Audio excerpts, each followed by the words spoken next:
Everyone, welcome to creative mathematics teaching. আজকে আমরা September মাসের যে গণিত অ্যাক্টিভিটি টাস্ক দেওয়া হয়েছে স্কুল থেকে সেগুলো নিয়ে আলোচনা করব। তো যারা চ্যানেলটিতে নতুন দেখছো তারা অবশ্যই চ্যানেলটিকে সাবস্ক্রাইব করে বেল আইকনের অল অপশানটি টাচ করে নিও। ঠিক আছে, চলো দেখে নেওয়া যাক আজকের সলিউশনগুলো।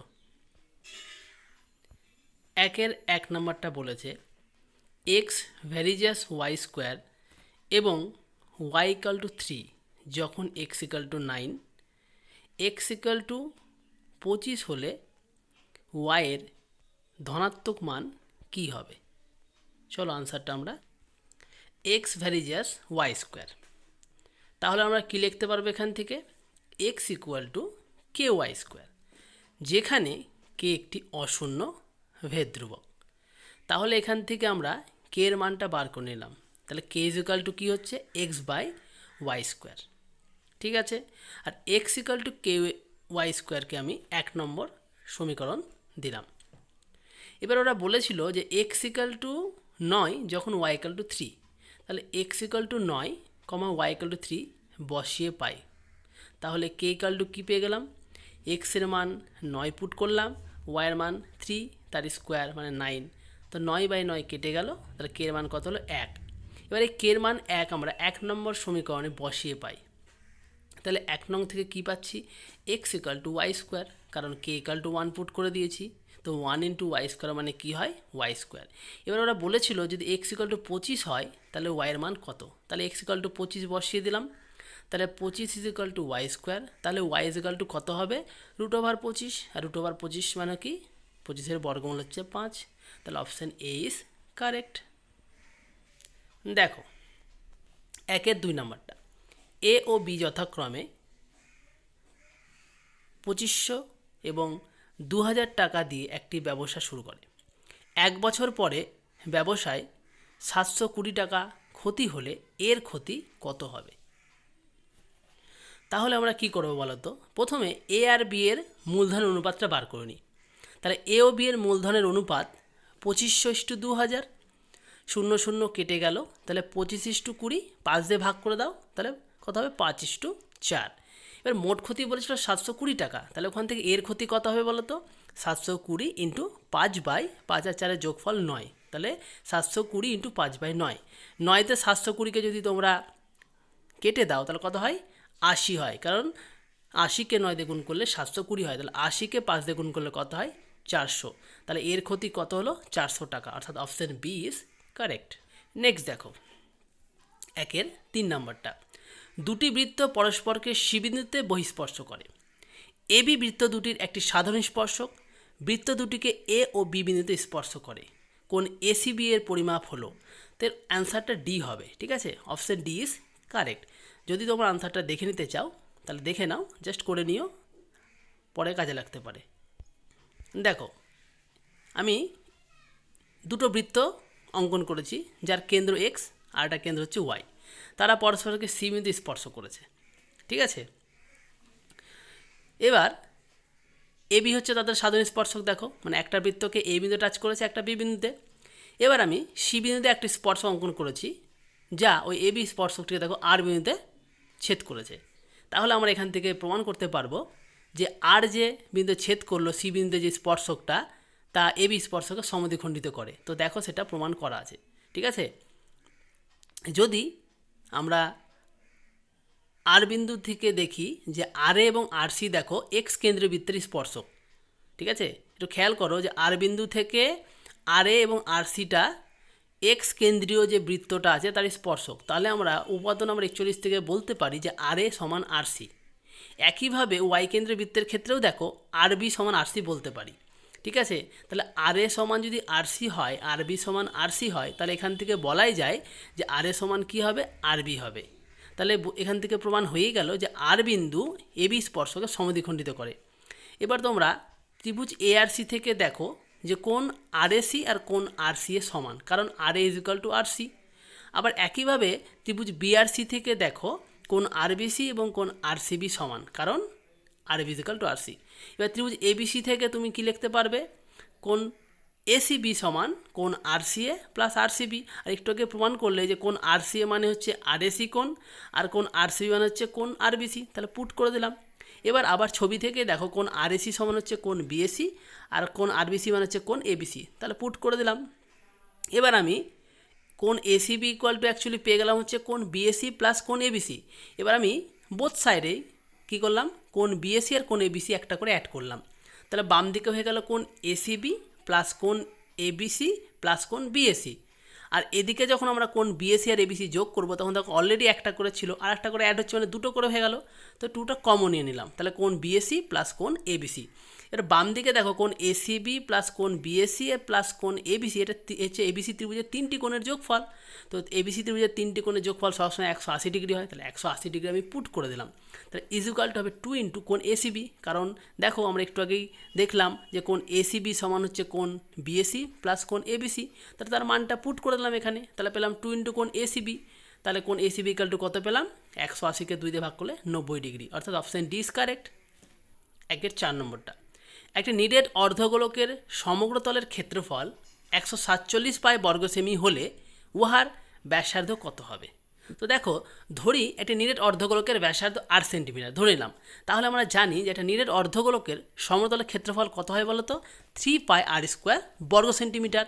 এবার ওরা নিরেট অর্ধগোলকের সমতলের ক্ষেত্রফলটা বলে দিয়েছিল 147 পাই, তাহলে প্রশ্নানুসারে কী হবে বলো তো, 3 পাই আর স্কোয়ার ইজ ইকুয়াল টু 147 পাই, তাহলে আর স্কোয়ার ইকুয়াল টু কত হবে, 147 পাই বাই 3 পাই, তাহলে পাই পাই কেটে গেল, 3 দিয়ে 147কে ভাগ করলে কত হবে বলতো 49, তাহলে আর ইকুয়াল টু কত হলো, √49 মানে 7, অর্থাৎ ব্যাসার্ধ তো ঋণাত্মক হয় না, তাহলে নিরেট অর্ধগোলকের ব্যাসার্ধ কত হলো 7 সেমি, অর্থাৎ অপশন নম্বর। বলেছে ও কেন্দ্রীয় বৃত্তের বহিস্থ বিন্দু এ থেকে বৃত্তের দুটি স্পর্শক টানা হলো যারা বৃত্তকে যথাক্রমে বি ও সি বিন্দুতে স্পর্শ করে, তাহলে এও বিসি এর লম্ব সমদ্বিখণ্ডক হবে।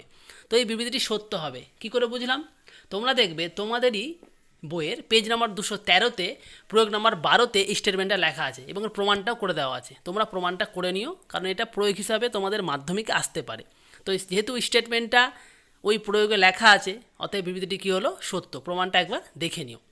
2 নাম্বার, 2 নাম্বার একটা দেখো ত্রিভুজ দিয়েছে পি কিউ আর, এসটি হচ্ছে তাদের একটা কিউআরের সাথে সমান্তরাল সরলরেখা বলে দিয়েছে, তাহলে দেখাও যে P Q by P S equal to P R by PT হবে। হ্যাঁ, এই বিবৃতিটিও সত্য। এটা হচ্ছে সদিশকোণী ত্রিভুজের প্রপার্টিস থেকে বলতে পারি যে দুটি ত্রিভুজ যদি সদিশকোণী হয় তাদের বাহুগুলো কী হবে, সমানুপাতি হবে। সেখান থেকে বলা যায় যে বিবৃতিটি কী হবে, সত্য। ঠিক আছে, তারপরে দেখো 3 নাম্বার, শঙ্কুর তির্যক উচ্চতা শঙ্কুর উচ্চতার দ্বিগুণ হলে শঙ্কুর ব্যাসার্ধ হবে উচ্চতা ইন্টু √3।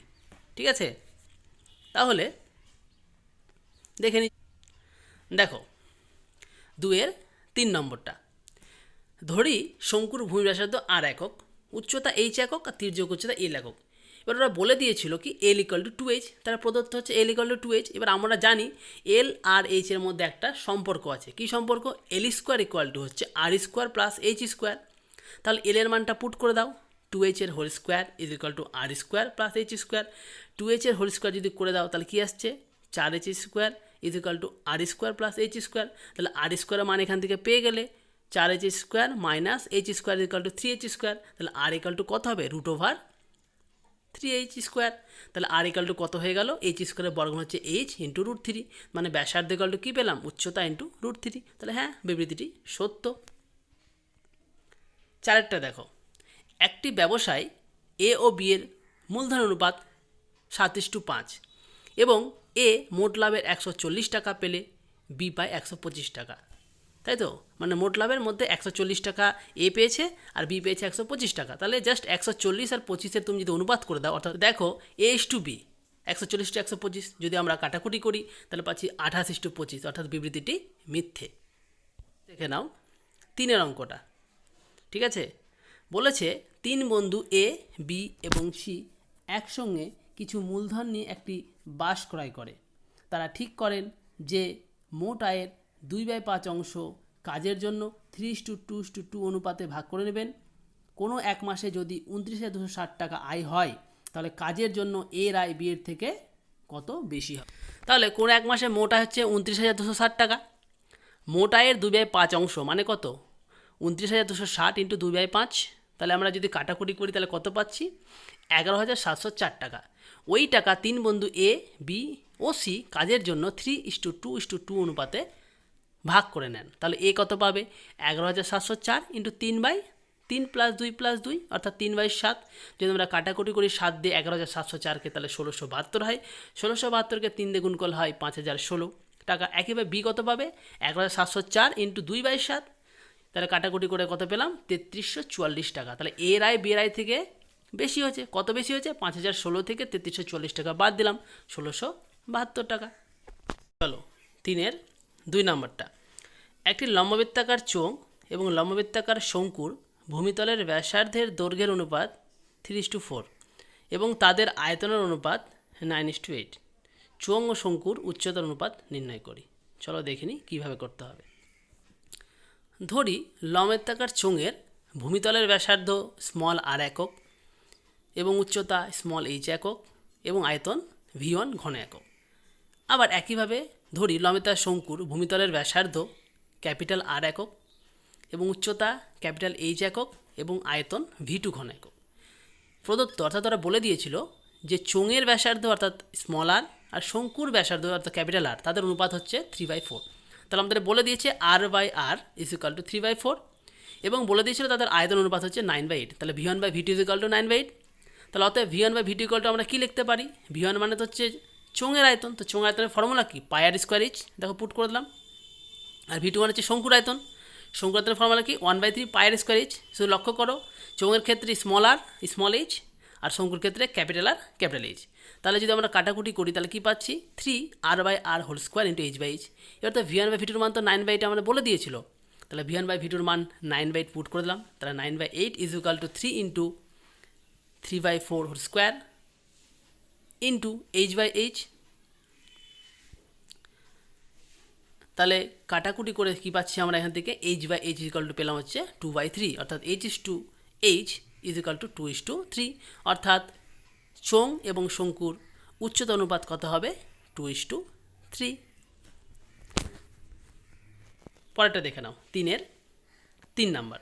যদি y ভ্যারিজাস x³ এবং y এর বৃদ্ধি 8:27 অনুপাতে হলে x এর বৃদ্ধি কী অনুপাতে হবে তা নির্ণয় করি। বলে দিয়েছিল y ভ্যারিজাস x³। তাহলে y = কী লিখতে পারবো? kx³, যেখানে k হচ্ছে একটা অশূন্যভেদ ধ্রুবক। এর y এর বৃদ্ধি বলেছিল 8:27। তার মানে পূর্বে যদি ধরি y = 8-এ, তাহলে পরে y = কত হবে? 27-এ। ঠিক আছে, যেহেতু অনুপাত দিয়ে লেখা আছে আমাদেরকে তার সাথে কিছু একটা আনুপাতিক ধ্রুবক দিয়েই লিখতে হবে যখন আমরা মানগুলো লিখব। যেখানে এটা হচ্ছে ≠ 0 একটা আনুপাতিক ধ্রুবক। এবার যখন y = 8-এ তখন y = kx³-তে y এর মানটা পুট করে দেখি তো x কী বেরায়। তাহলে 8 = kx³। তাহলে x³ হচ্ছে 8a/k।